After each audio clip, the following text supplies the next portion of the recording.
আপনি কালকে শুনবেন আবার এমওএস উমেশ রায় অলসো এই স্ক্যানারের মধ্যে ছিল, বাকিটা আমি বলছি। It's a very sensitive issue, এটা ইন্টারন্যাশনাল কানেকশনের বিষয় আছে, ন্যাশনাল সেফটি সিকিউরিটির বিষয় রয়েছে। আগামীকাল এসটিএফ এর পক্ষ থেকে একটা প্রেস ব্রিফিং আপনাদেরকে দিয়ে এসটিএফ ডিটেলসে বলবে। আজকে পিসি নেবে বর্ধমানে, তারপরে তাদের কাছে এলে তারা আরো ইলেকট্রনিক ডিভাইস গুলোকে অ্যাসেসমেন্ট করতে হবে। হাইয়েস্ট লেভেল থেকে ডাইরেকশন না গেলে যে mister Mondal is our man, ওর দিকে তাকাবে না, তাই সবাই চোখ বন্ধ করে রেখেছে। সরকারের সাপোর্ট ছাড়া হতে পারে না। প্রাক্তন মুখ্যমন্ত্রী মমতা বন্দ্যোপাধ্যায়ের সাপোর্ট ছাড়া এটা হতে পারে না। এত বড় র্যাকেট, এত দিন ধরে সবাই ইনভলভ রয়েছে। 14 তলা যদি চোখ খুলে রাখে, ওইখান থেকে ইনস্ট্রাকশন যা যায় নিচ পর্যন্ত তাই হয়। ইনস্টিটিউশনাল করাপশন তখনই হয় যখন হেড অফ দি ইনস্টিটিউশন নিজে করাপশনকে এনকারেজ করে, তখনই হয়। আর যখন হেড অফ দি ইনস্টিটিউশন বলে যে নো করাপশন, করলে ছাড়া হবে না, সব বন্ধ হয়ে যায়। সবাই তো অভ্যাসের দাস না। অনেকে বিদেশে যেতে চাইছেন চিকিৎসার নামে, আপনি যেতে চাইছেন না। আপনি তো চশমা পড়েছেন, আপনার পাওয়ার চশমা আছে, আপনার তো এখানেই চোখ দেখাচ্ছেন। কিন্তু একটা অর্গানাইজ বছরের পর বছর রেভিনিউ ফাঁকি দিচ্ছে। 243টা গাড়ি তো একদিনে কেনা যায় না। অডি বিএমডাব্লিউ কেনা হচ্ছে, লুকিয়ে পকেটের মধ্যে রাখা যায় না। 300 বিঘা প্রপার্টি, 7টা বড় বাড়ি, ফার্ম হাউস একদিনে করা যায় না। ইটস অনেক দিনের, এটা মিনিমাম তো 5-7 বছর ধরে হয়েছে। এবং যারা সরকারে ছিলেন, এতে রেজিস্ট্রি অফিস ইনভলভ আছে, এতে মোটর ভেহিকলস ইনভলভ আছে, এতে লোকাল পুলিশ ইনভলভ আছে, এতে লোকাল পঞ্চায়েত ইনভলভ আছে। Honourable prime minister, honourable HM, home minister নবান্নে তো এসেছিলেন 2022 সালে। কেন এসেছিলেন?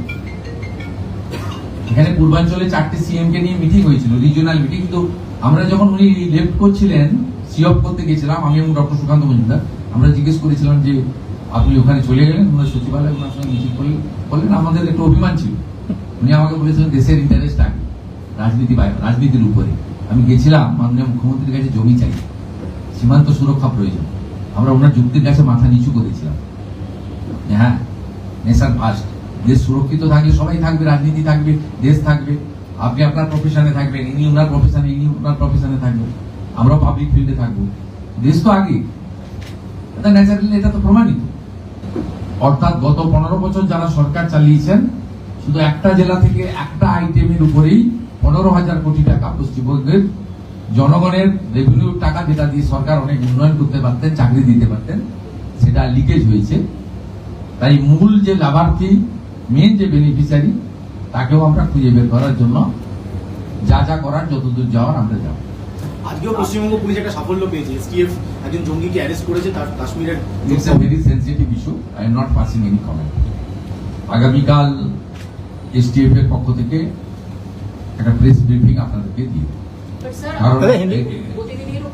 না, I am not passing any comment. It's a very sensitive issue, এটা ইন্টারন্যাশনাল কানেকশনের বিষয় আছে, ন্যাশনাল সেফটি সিকিউরিটির বিষয় রয়েছে। ইনিশিয়ালি এটা নিয়ে আমার অন্তত কিছু বলা উচিত। এটা এসটিএফ ডিটেলসে বলবে। আজকে পিসি নেবে বর্ধমানে, তারপরে তাদের কাছে এলে তারা আরো ইলেকট্রনিক ডিভাইস গুলোকে অ্যাসেসমেন্ট করতে হবে। এটা এইভাবে বলা যায় না, প্লিজ ওয়েট। আপনি কেন ওই প্রশ্ন আমাকে ঘুরিয়ে করছেন?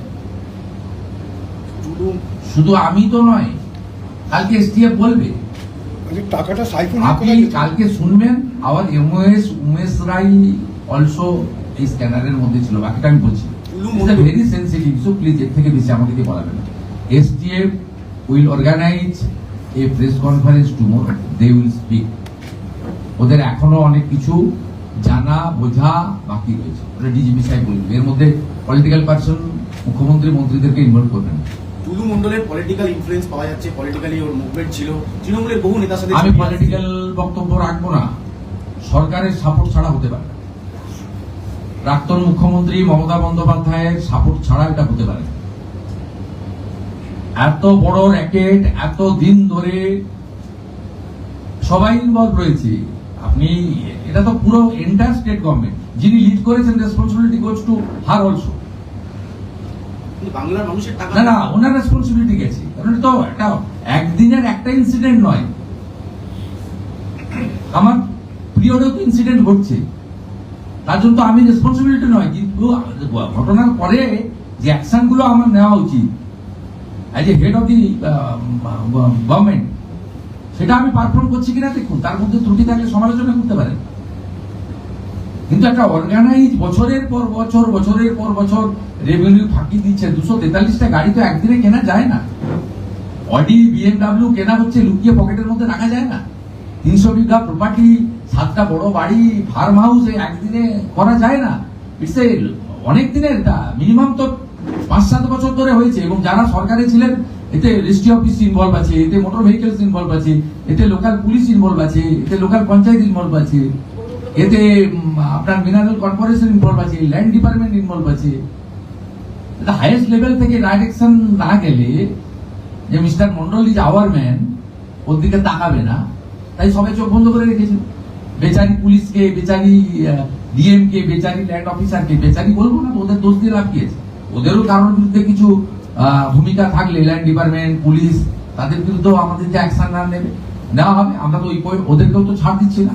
কিন্তু আমি মনে করি এই অর্গানাইজ ক্রাইম, সিন্ডিকেট এবং রেভিনিউ যে আমাদের সাইফন করা হয়েছে, যেটা এখানে এলে আরো হসপিটাল, আরো স্কুল বিল্ডিং বানানো যেত, আরো কয়েক লক্ষ ছেলেকে চাকরি দেওয়া যেত, ছেলে মেয়েকে, সেটা যখন করতে দেওয়া হয়নি এবং এত দিন ধরে এত বড় র্যাকেট চালানো হয়েছে, এটা হেড অফ দি ইনস্টিটিউশনের কনকারেন্স ছাড়া হতে পারে না, কখনোই হতে পারে। এবং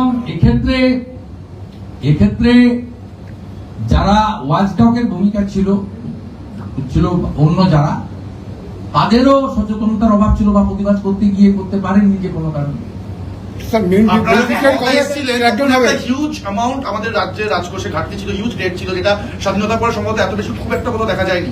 আপনি বলছেন একটা জেলায় একটা বিষয়ে 15,000 কোটি টাকা লস হয়েছে, আপনার কি ফার্দার এরকম বিভিন্ন জেলায় প্রয়োগ করার কোনো পরিকল্পনা গভর্নমেন্টের রয়েছে যাতে? আরে সাইডে আছি বারোয়ানে, এত বড় র্যাকেট না থাকলেও তো আছে। ওরা শুধু বালি ডাম্পিং করে দিয়ে গেছিল পূর্ব বর্ধমানে ক্ষমতায় আসার পরে বেচে দেবে বলে। আমাকে ডিস্ট্রিক্ট ম্যাজিস্ট্রেট জিজ্ঞেস করলো, স্যার কি করবো? অকশন করবেন। 13.5 কোটি টাকা অকশন করে রাজ্য সরকারের রেভিনিউতে ঢুকিয়েছে। মানে ডাম্পিং করে রেখে দিয়েছিল, মানে নদীর পাড় গুলোতে জমা করে রেখে দিয়ে গিয়েছিলেন তৃণমূলের নেতারা বিক্রি করবেন বলে, জেতার পরে আমাকে বললেন এটা কি করে বিক্রি করা যাবে, করবেন অকশন করে দেবেন, নিলাম করবেন, করে দিয়ে 13.5 কোটি টাকা। আমি একটা ছোট উদাহরণ দিলাম আপনার। আপনি বলুন আসানসোল দুর্গাপুরে এখন কোল সিন্ডিকেট চলে? নো। আপনি সুপারি গাড়ি চলে যেগুলো চালান ছাড়া? সদিচ্ছা থাকলে উপর থেকে ঠিক করতে হয়। 14 তলা যদি চোখ খুলে রাখে, ওইখান থেকে ইনস্ট্রাকশন যা যায় নিচ পর্যন্ত তাই হয়। ইনস্টিটিউশনাল করাপশন তখনই হয় যখন হেড অফ দি ইনস্টিটিউশন নিজে করাপশনকে এনকারেজ করে, তখনই হয়। আর যখন হেড অফ দি ইনস্টিটিউশন বলে যে নো করাপশন, করলে ছাড়া হবে না, সব বন্ধ হয়ে যায়। সবাই তো অভ্যাসের দাস না, আপনি আমি সবাই অভ্যাসের দাস।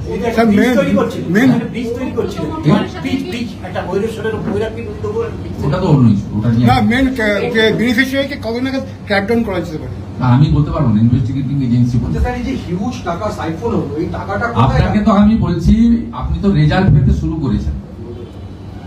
এইরকম ক্র্যাকডাউন তো আপনারা দেখেছেন, ইডি সাধারণত করে, সিবিআই করে, হ্যাঁ তারা ভেরি কম্পিটেন্ট ইন্টারন্যাশনাল অর্গানাইজেশন। কিন্তু বেঙ্গল পুলিশ তো এই ধরনের ক্র্যাকডাউন কবে করেছে মনে আছে আপনার? আপনি ভেরি সিনিয়র জার্নালিস্ট, মনে আছে? স্মরণে আছে কখনো? স্যার টাকাটার কি কোনো হদিশ নেই? যে ঘুষ টাকা সরকারি পোশাকে এলো না, পেয়ে গেছি তো। 93 কোটি টাকা সঙ্গে 50 কোটি 150 কোটি টাকা তো হাতে এসে গেছে। 1000 কোটি টাকা মিস করছি বললাম আমরা। ইনভেস্টিগেটিং এজেন্সি বলবে বিদেশে পাঠিয়েছে কিনা। অন্য কোনো উনি নিজে বিদেশে বসে আছেন, কেউ ভানুয়াতুতে বসে আছেন, বিদেশে তো গেছে টাকা। অনেকে বিদেশে যেতে চাইছেন চিকিৎসার নামে, আপনি তো যেতে চাইছেন না। আপনি তো চশমা পড়েছেন, আপনার পাওয়ার চশমা আছে, আপনার তো এখানেই চোখ দেখাচ্ছেন।